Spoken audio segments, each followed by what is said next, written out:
ನಮಸ್ಕಾರ ಎಲ್ಲರಿಗೂ. ಇವತ್ತು ಪ್ರೈವೇಟ್ ಸ್ಕೂಲ್ನವರು ಮಾಡುವಂಥ ಮಿಡಲ್ ಕ್ಲಾಸ್ ಪೀಪಲ್ ಜೊತೆ ಆಟ ಆಡುವಂಥ ವಿಷಯಗಳನ್ನ ಮಾತಾಡೋಣ. ಅವರು ಹೇಗೆ ನಮ್ಮನ್ನು ಕನ್ವಿನ್ಸ್ ಮಾಡ್ತಾರೆ ಅಡ್ಮಿಷನ್ ಮಾಡಿಸ್ಕೊಳ್ಳೋ ಸಲುವಾಗಿ, ಅವರು ಯಾವ ಥರ ನಮ್ಮನ್ನು ಟಾರ್ಗೆಟ್ ಮಾಡ್ತಾರೆ, ಈ ನಾನ್ ಪ್ರಾಫಿಟಬಲ್ ಆರ್ಗನೈಜೇಷನ್ ಅಂತ ಹೇಳ್ಕೊಂಡು ಅವರು ಎಲ್ಲೆಲ್ಲಿ ಹೆಚ್ಚು ಪ್ರಾಫಿಟ್ಗಳನ್ನ ಗಳಿಸ್ತಾರೆ ಅಂತ ನೋಡೋಣ. ಹಾಗೆಯೇ ನಮ್ಮ ಮಗುವಿನ ಸ್ಕೂಲು ಮೊದಲನೇ ತರಗತಿಯಿಂದ 10ನೇ ತರಗತಿವರೆಗೂ ಎಷ್ಟು ಫೀಸನ್ನು ನಾವು ಕಟ್ಟಬೇಕಾಗುತ್ತೆ ಅನ್ನೋದನ್ನು ಈ ವಿಡಿಯೋ ಕೊನೆಯಲ್ಲಿ ಅದನ್ನು ನೋಡೋಣ ಇವತ್ತು. ಸರಿ, ಇವಾಗ ಈ ಪ್ರೈವೇಟ್ ಸ್ಕೂಲ್ನವರು ಯಾವ ಥರ ಪ್ರಾಫಿಟ್ ಗಳಿಸ್ತಾರೆ ಅಂದರೆ, ಮೊದಲು ಅವರು ಬುಕ್ಸಲ್ಲಿ ಪ್ರಾಫಿಟ್ ಗಳಿಸ್ತಾರೆ. ಬುಕ್ಸಲ್ಲಿ ಯಾವ ಥರ ಪ್ರಾಫಿಟ್ ಗಳಿಸ್ತಾರೆಪ್ಪ ಇವರು ಅಂದರೆ, ಇವರು ಪ್ರೈವೇಟ್ ಪಬ್ಲಿಷರ್ಸ್ ಹತ್ರ ಡೀಲ್ ಮಾಡ್ಕೊಂಡಿರ್ತಾರೆ. NCERT ಅವ್ರ ಹತ್ರ ಬುಕ್ಸ್ಗಳನ್ನ ತೊಗೊಳ್ಳೋದಿಲ್ಲ ಇವರೆಲ್ಲ ಪ್ರೈವೇಟ್ ಪಬ್ಲಿಷರ್ಸ್ ಅಂತಾನೆ ತೊಗೊಳ್ಬೇಕು. ಆ ಥರನೇ ಸಿಸ್ಟಮ್ ಮಾಡ್ಕೊಂಡರು. ಆಮೇಲೆ ಇವ್ರಿಗೆ ಈ ಪ್ರೈವೇಟ್ ಸ್ಕೂಲ್ನವ್ರಿಗೆ ಒಂದು ಎಕ್ಸಾಮ್ಷನ್ ಇದೆ. ಏನಂದ್ರೆ, ಇವರು ಬೇಕಾದ ಪಬ್ಲಿಷರ್ನ ಫಾಲೋ ಮಾಡಬಹುದು. NCERT ಕರಿಕ್ಯುಲಮಲ್ಲೇ ಬರೋ ಥರ ಬೇಕಾಗಿರೋ ಪಬ್ಲಿಷರ್ನ ಇವರು ತೊಗೊಳ್ಬೋದು. ಹಾಗೆಯೇ ಆ ಸಬ್ಜೆಕ್ಟ್ಗಳನ್ನ ಆ್ಯಡು ಮಾಡ್ಕೋಬಹುದು. ಇವ್ರಿಗೆ ಆ ಒಂದು ಚಾನ್ಸ್ ಇದೆ. ಇವ್ರಿಗೆ ಅದೊಂದು ಅಡ್ವಾಂಟೇಜ್ ಇವರು ಪ್ರೈವೇಟ್ ಸ್ಕೂಲ್ನವ್ರಿಗೆ. ಹಾಗಿರೋದ್ರಿಂದ ನಮ್ಮ ಮೇಲೆ ಜಾಸ್ತಿ ಬರ್ಡನ್ ಆಗುತ್ತೆ. ಆ ಪಬ್ಲಿಷರ್ನ ಉದ್ಧಾರ ಮಾಡೋ ಸಲುವಾಗಿ ಇವ್ರೇನು ಮಾಡ್ತಾರೆ, ಪೇರೆಂಟ್ಸ್ ಮೇಲೆ ಜಾಸ್ತಿ ಬರ್ಡನ್ ಮಾಡ್ತಾರೆ. ಬುಕ್ಸ್ಗಳ ರೇಟ್ನ ಜಾಸ್ತಿ ಇಟ್ಬಿಡ್ತಾರೆ. ಆಮೇಲೆ NCERT ಬುಕ್ಗಳು 1200 ರೂಪಾಯಿ 1500 ರೂಪಾಯಿಗೆಲ್ಲ ಸಿಗ್ತಾ ಇರುತ್ತೆ. ಬಟ್ ಇವ್ರ ಬುಕ್ಸ್ಗಳೆಲ್ಲ ನಮಗೆ 4000 5000, ಹೈಸ್ಕೂಲ್ಗೆ ಹೋದರೆ 10-15 ಸಾವಿರವರೆಗೂ ಎಲ್ಲ ಈ ಬುಕ್ಸ್ ರೇಟ್ನ ಚಾರ್ಜ್ ಮಾಡ್ತಾರೆ. ಇಲ್ಲಿ ನೀವು ನೋಡ್ಬೋದು, ಇಲ್ಲಿ 35,000 ಒಂದು ವರ್ಷಕ್ಕೆ ಇದ್ದರೆ ಅದು 4 ವರ್ಷಕ್ಕೆ ಎಷ್ಟಾಗುತ್ತೆ, 1,40,000 ಆಗುತ್ತೆ. 4 ವರ್ಷ ಆದಮೇಲೆ 10% ಆಬ್ವಿಯಸ್ಲಿ ಎಲ್ಲ ಸ್ಕೂಲ್ನವರು ಮಾಡೇ ಮಾಡ್ತಾರೆ. First standard, second standard, third, fourth standard ಆದಮೇಲೆ 10% ಜಾಸ್ತಿ ಮಾಡೇ ಮಾಡ್ತಾರೆ. ಒಂದೊಂದು ಸ್ಕೂಲ್ನವರು ಎವ್ರಿ ಇಯರ್ 10% ಜಾಸ್ತಿ ಮಾಡ್ತಾರೆ. ಬಟ್ ನಾ ಇಲ್ಲಿ 4 ವರ್ಷಕ್ಕೆ ಒಂದು ಸರಿ ಜಾಸ್ತಿ ಮಾಡಿದ್ದೀನಿ. 4 ವರ್ಷ ಆದಮೇಲೆ ಅದು 38,500 ಆಗುತ್ತೆ.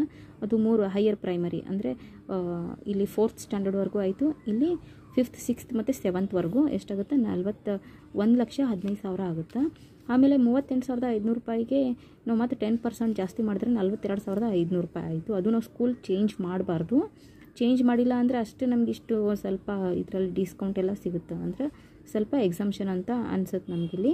ಇನ್ನು ನೆಕ್ಸ್ಟ್ ಇಲ್ಲಿ ಹೈಸ್ಕೂಲ್ಗೆ ಎಷ್ಟು ಬರುತ್ತೆ, ಇಲ್ಲಿ 3 ವರ್ಷಕ್ಕೆ 42,500 ರೂಪಾಯಿನ ಮಲ್ಟಿಪ್ಲೈಡ್ ಬೈ 3 ಮಾಡಿದರೆ 1,27,000 ಈ 1,27,000 ಆಗುತ್ತೆ. ಈ 3 ಫಿಗರ್ನ ಆ್ಯಡ್ ಮಾಡಿದರೆ 1,40,000, 1,15,000, 1,27,000 ಎಲ್ಲ ಸೇರಿ ಎಷ್ಟಾಯಿತು, 3,82,000 ಆಯಿತು. ಇದು ಎಲ್ಲಿವರೆಗೂ ಬರ್ಬೋದು ನಿಮ್ಗೆ, ಅಪ್ರಾಕ್ಸಿಮೇಟ್ಲಿ 5 ಲಕ್ಷದವರೆಗೂ ಬರಬಹುದು. ಆಮೇಲೆ ಇಲ್ಲಿ ನಾನು ಸ್ಕೂಲ್ ಬುಕ್ಸ್ ಮತ್ತು ಯೂನಿಫಾರ್ಮ್ನ ಆ್ಯಡ್ ಮಾಡಿರೋದಿಲ್ಲ. ಯಾಕಂದರೆ ಒಂದೊಂದು ಸ್ಕೂಲ್ನವ್ರದ್ದು ಒಂದೊಂದು ಯೂನಿಫಾರ್ಮ್ ರೇಟು ಮತ್ತು ಬುಕ್ಸ್ಗಳ ರೇಟು ಚೇಂಜಸ್ ಇರುತ್ತೆ. ಅದು ನೀವು ನೋಡಿಕೊಂಡು ಅಕಾರ್ಡಿಂಗ್ಲಿ ನಿಮಗೆ ಅದು ಎಷ್ಟು ಆಗಬಹುದು, 10 ವರ್ಷಕ್ಕೆ ಫಸ್ಟ್ ಸ್ಟ್ಯಾಂಡರ್ಡಿಂದ 10ನೇ ತರಗತಿವರೆಗೂ ಎಷ್ಟು ಆಗಬಹುದು ಅಂತ ಇದು ನೋಡ್ಕೋಬಹುದು. ಇದು 35,000 ಇರೋ ಸ್ಕೂಲ್ ಫೀಸು, ನಿಮ್ಮ ಮಗುವಿನ ಫೀಸು. ಆಮೇಲೆ ಇಲ್ಲಿ 50,000 ಏನಾದರೂ ನೀವು ಕಟ್ತಾ ಇದ್ದೀರಿ ಅಂದರೆ, ಒಂದು ವರ್ಷಕ್ಕೆ 50,000 ಏನಾದರೂ ನಿಮ್ಮದು ಮಗುವಿನ ಸ್ಕೂಲ್ ಫೀಸ್ ಇದ್ದರೆ, ಅವರು ಏನು ಪ್ರತಿ ವರ್ಷ ಜಾಸ್ತಿ ಮಾಡಿಲ್ಲ, 4 ವರ್ಷಕ್ಕೆ ಜಾಸ್ತಿ ಮಾಡಿದ್ದಾರೆ ಅಂದರೆ 4 ವರ್ಷಕ್ಕೆ ಇಲ್ಲಿ 2 ಲಕ್ಷ ಆಗುತ್ತೆ. ಅಂದರೆ 4ನೇ ಕ್ಲಾಸ್ ಬರೋ ಅಷ್ಟರಲ್ಲಿ ಆ ಮಗು. ಆಮೇಲೆ ಇಲ್ಲಿ 7ನೇ ಕ್ಲಾಸ್ ಬರೋಷ್ಟರಲ್ಲಿ 1,65,000 ಆಗುತ್ತೆ. ಇನ್ನು ಹೈಸ್ಕೂಲ್ಗೆ 10% ಜಾಸ್ತಿ ಮಾಡಿದ್ದಾರೆ ಅಂದರೆ 1,81,500 ರೂಪಾಯಿ ಆಗುತ್ತೆ. ಮೂರನ್ನು ಆ್ಯಡ್ ಮಾಡಿದರೆ 2 ಲಕ್ಷ, 1,65,000, 1,81,000 ಎಲ್ಲ ಆ್ಯಡ್ ಮಾಡಿದರೆ 5,46,500 ರೂಪಾಯಿ ಬರುತ್ತೆ. ಅಪ್ರಾಕ್ಸಿಮೇಟ್ಲಿ ನಿಮಗೆ 7 ಲಕ್ಷದವರೆಗೂ ಬರಬಹುದು. ಇದಕ್ಕಿಂತ ಜಾಸ್ತಿನೂ ಬರ್ಬೋದು, ಬಟ್ ಇದಕ್ಕಿಂತ ಕಮ್ಮಿ ಅಂತೂ ಬರಲಿಕ್ಕೆ ಚಾನ್ಸ್ ಇಲ್ಲ. ಇದು 50,000 ಇರುವಂಥ ಫೀಸ್ ಸ್ಟ್ರಕ್ಚರ್ ಇದು. ಇನ್ನು ನೆಕ್ಸ್ಟ್ ಬಂದುಬಿಟ್ಟು 75,000ದ ಫೀಸ್ ಸ್ಟ್ರಕ್ಚರ್ ಇದು. 75,000 4 ಇಯರ್ಗೆ ಅವ್ರೇನು ಫೀಸ್ ಜಾಸ್ತಿ, ಪ್ರತಿ ವರ್ಷ ಫೀಸ್ ಜಾಸ್ತಿ ಮಾಡಬಾರ್ದು. ಮಾಡಿಲ್ಲ ಅಂದರೆ 4 ವರ್ಷಕ್ಕೆ 3 ಲಕ್ಷ ಆಗುತ್ತೆ. ಆಮೇಲೆ 4ನೇ ಕ್ಲಾಸ್ ಮುಗಿದ್ಮೇಲೆ 5ನೇ ಕ್ಲಾಸಿಗೆ ಅವ್ರು ಏನಾದರೂ 10% ಜಾಸ್ತಿ ಮಾಡಿದರೆ 90,750 ರೂಪಾಯಿ ಆಗುತ್ತೆ. ಅದು 3 ವರ್ಷಕ್ಕೆ ಅವ್ರು ಏನೂ ಜಾಸ್ತಿ ಮಾಡಿಲ್ಲ ಅಂದರೆ 2,72,250 ರೂಪಾಯಿ ಆಗುತ್ತೆ. ನಿಮ್ಮದು ಪ್ರೈಮರಿ ಮತ್ತು ಹೈಯರ್ ಪ್ರೈಮರಿ ಮುಗಿಯೋಷ್ಟರಲ್ಲೇ ಇಷ್ಟು ಫೀಸ್ ಕಟ್ಟಬೇಕಾಗುತ್ತೆ. ಇನ್ನು ಹೈಸ್ಕೂಲಿಗೆ ಬಂದರೆ ನಿಮ್ಮ ಮಗು, ಅಲ್ಲಿ 10% ಆಬ್ವಿಯಸ್ಲಿ ಅವರು ಜಾಸ್ತಿ ಮಾಡೇ ಮಾಡ್ತಾರೆ. ಹೈಸ್ಕೂಲ್ಗೆ ಇನ್ನೂ ಜಾಸ್ತಿ ಮಾಡ್ತಾರೆ, ಹೇಳೋಕ್ಕಾಗೋದಿಲ್ಲ. ಇಲ್ಲಿ 1,00,000 ಒಂದು ವರ್ಷಕ್ಕಾದರೆ 3 ವರ್ಷಕ್ಕೆ 3 ಲಕ್ಷ. ಇಲ್ಲಿ ಎಲ್ಲನೂ ಸೇರಿ ಅಡಿಷನ್ ಮಾಡಿದರೆ 8,72,250 ರೂಪಾಯಿ ಆಗುತ್ತೆ. ನೀವು 10 ಲಕ್ಷ ಅಂತ ಇಟ್ಕೊಳ್ಳೇಬೇಕು. ಆಮೇಲೆ ಬುಕ್ಸ್ ಮತ್ತು ಹೈಸ್ಕೂಲಿಗೆ ಬಂದರೆ ಬುಕ್ಸು, ಆಮೇಲೆ ಯೂನಿಫಾರ್ಮ್ದು ರೇಟ್ ಎಲ್ಲ, ಬ್ಲೇಜರ್ ಎಲ್ಲ ಕೊಡ್ತಾರಲ್ಲ, ಯೂನಿಫಾರ್ಮ್ದು ರೇಟ್ ಎಲ್ಲ ನಿಮ್ಗೆ ಜಾಸ್ತಿ ಆಗಿಬಿಡುತ್ತೆ. ಇಲ್ಲಿ ಇದು 75,000 ಫೀಸ್ ಕಟ್ಟೋ ಮಗುವಿಂದು 10 ವರ್ಷಕ್ಕಾಗೋ ಒಂದು ಫೀಸ್ ಇದು. ಇನ್ನಿನ್ನು 1 ಲಕ್ಷದಂತೂ ಜಾಸ್ತಿ ಬರುತ್ತೆ. ಇದು ಗೊತ್ತಾಗೇ ಆಗುತ್ತಾ ನಿಮ್ಗೆ. 1 ಲಕ್ಷದ್ದು 1 ಲಕ್ಷ 4 ವರ್ಷಕ್ಕೆ 4 ಲ್ಯಾಕ್ ಆಗಿಬಿಡ್ತದು. ಆಮೇಲೆ ಅವರು 3 ವರ್ಷ ಆದಮೇಲೆ ರಿಕ್ವೆಸ್ಟ್ ಮಾಡ್ಕೋಬೇಕು ನೀವು ಸ್ಕೂಲಲ್ಲಿ, ನಾವು ಈ ವರ್ಷ ನಮ್ಗೆ ಆಗೋದಿಲ್ಲ, ಈ ವರ್ಷ ಹೈಕ್ ಮಾಡಿದರೆ ನಾವು ಕಟ್ಟೋಕ್ಕಾಗೋದಿಲ್ಲ ಅಂತ ರಿಕ್ವೆಸ್ಟ್ ಮಾಡಿಕೊಂಡ್ರೆ ಅವ್ರು ಕೆಲವೊಂದು ಕಡೆ ಬಿಡೋ ಚಾನ್ಸಸ್ ಇರುತ್ತೆ. ಆಮೇಲೆ 3 ವರ್ಷಕ್ಕೆ 10% ಜಾಸ್ತಿ ಮಾಡಿದರೆ 1,10,000 ಆಗುತ್ತಿಲ್ಲಿ. ಅದು 3 ವರ್ಷಕ್ಕೆ 3,30,000 ಆಯಿತು. ಇನ್ನು ಮತ್ತೆ 3 ವರ್ಷ ಅಂದರೆ ಹೈಸ್ಕೂಲಿಗೆ ಬಂದರೆ ನಿಮ್ಮ ಮಗು 3,99,000 ಅಂದರೆ ನೀವು 4 ಲಕ್ಷ ಹಿಡ್ಕೊಂಡ್ರೆ ಇಲ್ಲಿ ಎಷ್ಟು 11,29,000 ನಿಮ್ಮದು 1ನೇ ಕ್ಲಾಸಿಂದ 10ನೇ ಕ್ಲಾಸ್ವರೆಗೂ ಈ ಫೀಸ್ ಸ್ಟ್ರಕ್ಚರಲ್ಲಿ 1 ಲಕ್ಷ ಇರೋಷ್ಟು ಫೀಸ್ ಸ್ಟ್ರಕ್ಚರ್ದಿದ್ದು. ಅಲ್ಲಿ ನಿಮಗೆ 15 ಲಕ್ಷ ನೀವು ಇಟ್ಕೊಳ್ಳೇಬೇಕಾಗುತ್ತೆ. ಯಾಕಂದರೆ ಬುಕ್ಸು ಇಲ್ಲಿ ಹೈಸ್ಕೂಲಿಗೆ ಈ ಥರ ಯಾಕಂದರೆ ಇವೆಲ್ಲ ಬೋರ್ಡ್ 1 ಲಕ್ಷ ಇದೆ ಅಂದರೆ ಫೀಸು, ಇದು ಬೋರ್ಡ್ ಸ್ಕೂಲಾಗೇ ಇರುತ್ತಿದ್ದು 1 ಲಕ್ಷ ಇರೋವಂಥ ಫೀಸ್ ಇರೋ ಸ್ಕೂಲು.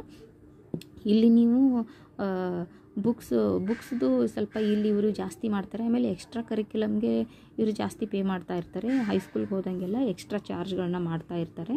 ಅದಕ್ಕೆ ನೀವು 15 ಲಕ್ಷ ಎತ್ತಿಟ್ಕೊಳ್ಳೇಬೇಕಾಗುತ್ತೆ. ನೀವು ಈ ಫಿಗರಲ್ಲಿ 1 ಲಕ್ಷ ಫಿಗರಲ್ಲಿ ಬಂದರೆ ಸ್ವಲ್ಪ ನೀವು ಯಾವ ಫೀಸ್ ಸ್ಟ್ರಕ್ಚರಲ್ಲಿ ನಿಮ್ಮ ಮಗುವಿಂದು ಸ್ಕೂಲ್ ಫೀಸ್ ಇದೆ ನೋಡಿಕೊಂಡು ಆ ಥರ ನೀವು ಪ್ಲ್ಯಾನ್ ಇವಾಗಲೇ ಏನಾದರೂ ಒಂದು ಫಂಡು ಅಥವಾ ಏನಾದರೂ ಒಂದು ಮಾಡಿಕೊಂಡು ಇಟ್ಕೊಳ್ಬೇಕಾಗುತ್ತೆ. ಇಷ್ಟು ಒಂದು ಫೀಸು ಗೌರ್ಮೆಂಟ್ ಸ್ಕೂಲ್ಗಳು ಚೆನ್ನಾಗಿ ಇದ್ದರೆ ನಾವು ಇಷ್ಟೊಂದು ಫೀಸ್ ಕಟ್ಟೋ ಅವಶ್ಯಕತೆಯೇ ಬೀರೋದಿಲ್ಲ. ಆದರೂ ನಾವು ಕಟ್ಟಲೇಬೇಕು. ಮಗುವಿನ ಭವಿಷ್ಯ ಅಂದಮೇಲೆ ನಾವು ಯಾರೂ ಯೋಚನೆ ಮಾಡೋದಿಲ್ಲ. ಇಷ್ಟು ಫೀಸ್ ಕಟ್ಟೋಕ್ಕೆ ನಾವು ಕಷ್ಟಪಟ್ಟಾದರೂ ದುಡ್ದು ಫೀಸ್ ಕಟ್ತೀವಿ. ಮಕ್ಕಳು ಓದಬೇಕು, ಅದು ಒಂದೇ ಎಲ್ಲರಿಗೂ ಇರೋವಂಥ ದೊಡ್ಡ ಟೆನ್ಷನ್ ಅಂದರೆ. ಇನ್ನು ಈ ಪ್ರೈವೇಟ್ ಸ್ಕೂಲ್ನವ್ರಿಗೆ ಒಂದು ರೂಲ್ಸ್ ಇದೆ. ಏನಂದರೆ schools should not be a part of any selling activities ಅಂಥೇಳಿ. ಅದು ಸ್ಟೇಟ್ ಗೌರ್ಮೆಂಟ್ ಅಂಡರಲ್ಲಿ ಬರುವಂಥ ಸ್ಕೂಲ್ ಇರ್ಬೋದು, ಬೋರ್ಡ್ ಸ್ಕೂಲ್ ಇರ್ಬೋದು, ಯಾವುದೇ ಸ್ಕೂಲ್ ಇರ್ಬೋದು. ಬಟ್ ಈ ರೂಲ್ಸ್ ಇಂಪ್ಲಿಮೆಂಟ್ ಆಗ್ತಾ ಇಲ್ಲ. ಯಾಕೆ ಇಂಪ್ಲಿಮೆಂಟ್ ಆಗೋದಿಲ್ಲ ಅಂದರೆ ಈ ಎಲ್ಲ ಸ್ಕೂಲ್ಗಳಲ್ಲಿ most of the schools 80% school ಈ ರಾಜಕೀಯ ವ್ಯಕ್ತಿಗಳಿಂದ ಅಥವಾ ಅವರ ರಿಲೇಟಿವ್ಸಿಂದ ರನ್ ಆಗ್ತಾ ಇರುತ್ತೆ. ಹೀಗಾಗಿ ಅವರೇ ಸರ್ಕಾರಗಳು ಅವರೇ ಆಗಿರೋದ್ರಿಂದ ಯಾವ ರೂಲ್ಸ್ಗಳು ಸ್ಕೂಲಲ್ಲಿ ಇಂಪ್ಲಿಮೆಂಟ್ ಆಗಲಿಕ್ಕೆ, ಈ ಪ್ರೈವೇಟ್ ಸ್ಕೂಲ್ಗಳಲ್ಲಿ ಇಂಪ್ಲಿಮೆಂಟ್ ಆಗಲಿಕ್ಕೆ ಇವರು ಬಿಡೋದೇ ಇಲ್ಲ.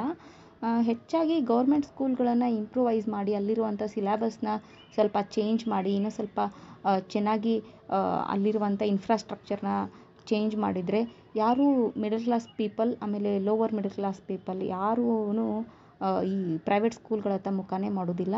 ಎಲ್ಲರೂ ಚೆನ್ನಾಗಿ ಗೌರ್ಮೆಂಟ್ ಸ್ಕೂಲಲ್ಲೇ ಎಜುಕೇಷನ್ ಪಡ್ಕೊಂಡು ಒಳ್ಳೆ ಪೊಸಿಷನಲ್ಲೂ ಎಲ್ಲರೂ ಬರಬಹುದು. ಈ ವಿಷಯಗಳನ್ನು ಸರ್ಕಾರಗಳು ಗೊತ್ತಿದ್ದು ಇದನ್ನು ಇಂಪ್ರೂವ್ ಮಾಡಲಿಕ್ಕೆ ಮನಸ್ಸು ಮಾಡೋದಿಲ್ಲ. ಯಾಕಂದರೆ ಅವ್ರ ಹೆಸರಲ್ಲಿ ಸ್ಕೂಲ್ಸ್ಗಳಿರುತ್ತೆ, ಆ ಸ್ಕೂಲ್ಗಳು ಇವರಿಗೆ ರನ್ ಆಗಬೇಕಿರುತ್ತೆ.